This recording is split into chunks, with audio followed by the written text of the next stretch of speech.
யாழ்ப்பாணத்தில் தமிழ் மொழிக்கு 3ஆம் இடம் வழங்கப்பட்டது நல்ல விடயமே அல்ல என கடற்றொழில் அமைச்சர் ராமலிங்கம் சந்திரசேகர் தெரிவித்துள்ளார். இந்திய அரசின் நிதி உதவியில் அமைக்கப்பட்ட யாழ்ப்பாண பண்பாட்டு மையம் கடந்த 18ஆம் திகதி திருவள்ளுவர் கலாச்சார மையம் என பெயர் மாற்றம் செய்யப்பட்டது. அத்தோடு திரைநீக்கம் செய்யப்பட்ட பதாதையில் தமிழ் மொழிக்கு 3ஆம் இடம் வழங்கப்பட்டிருந்தது.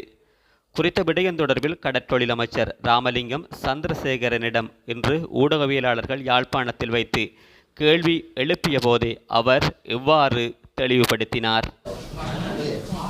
வடக்கு கிழக்கில் அரசகர மொழி தமிழாக இருக்கிற நிலையில் நேற்று திறந்து வைக்கப்பட்ட திருவள்ளுவர் கலாச்சார மண்டபம் பெயர் மாற்றம் செய்யப்பட்ட அந்த மண்டபத்திலே தமிழ் மொழிக்கு இறுதி இடம் வழங்கப்பட்டிருக்கிறது. நீங்கள் அமைச்சரவை அந்த சொல்ல ஒரு அமைச்சர் என்ற வகையில் இந்த நிலப்பாடு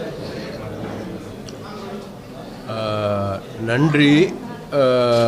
உண்மையிலேயே வடகிழக்கில் அல்லது தமிழ் மொழி பேசுகின்ற மக்கள் கூடுதலாக வசிக்கின்ற பிரதேசங்களில் அனைத்தும் தமிழ் மொழிக்கு முன்னுரிமை அளிக்க வேண்டியதில் எந்த விதமான மாற்று கருத்துக்களும் இல்லை.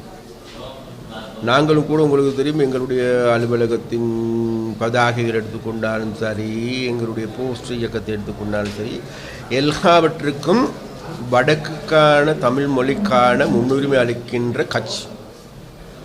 அந்த வகையில் அண்மையில் இது நாள் வரைக்கும் இந்தியாவினால் கட்டப்பட்டு பராமரிக்கப்பட்டு வந்திருந்த இந்திய கலாச்சார மையம் அண்மையில் அதில் பெயர் மாற்றம் செய்யப்பட்டது. பெயர் மாற்றம் செய்வதில் எந்த விதமான குற்றங்களும் கிடையாது.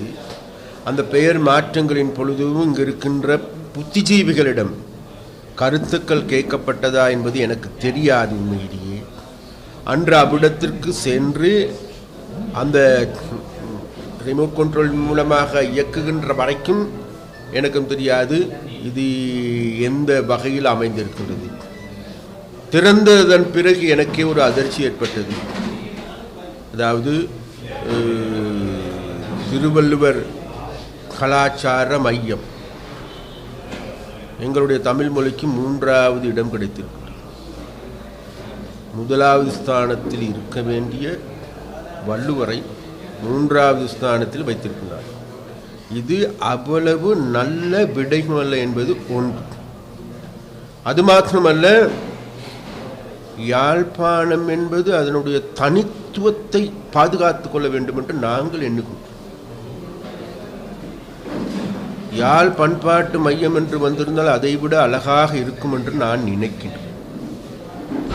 குறைஞ்சது யாழ் கலாச்சார மையம் என்று வந்திருந்தாலும் கூட அதையும் கூட நான் நன்றாக இருக்கும் என்று நம்புகிறேன்.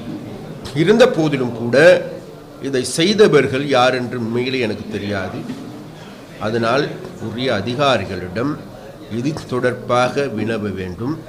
2வது, சிங்கள மொழிக்கு 2வது நிலை வழங்கியிருந்தாலும் கூட சிங்கள மொழியும் இதிலும் அந்த மொழிபெயர்ப்பிலும் தவறு இருக்குது. அதனால் மிக முக்கியமான ஒரு நிறுவனத்தை திறப்பு விழா செய்து, அதாவது இந்திய கட்டுப்பாட்டில் இருந்தவற்றை எதிர்காலத்தில் இலங்கை அரசாங்கத்திற்கு அல்லது யாழ் நகர சபைக்கு கையளிக்கின்ற ஒரு வைபவத்தில் இவ்வாறான குறைபாடுகள் என்பது இலகுவான விடயம் அல்ல. அதனால் இதை கடுமையாக கருத்தில் கொள்ள வேண்டும். உரிய அதிகாரிகளுடைய கவனத்திற்கு உடனடியாக கொண்டு வந்திருக்கின்றோம். அதை மேலும் சரி செய்வதற்கான நடவடிக்கைகளும் எடுத்துக்கொள்வோம். நன்றி.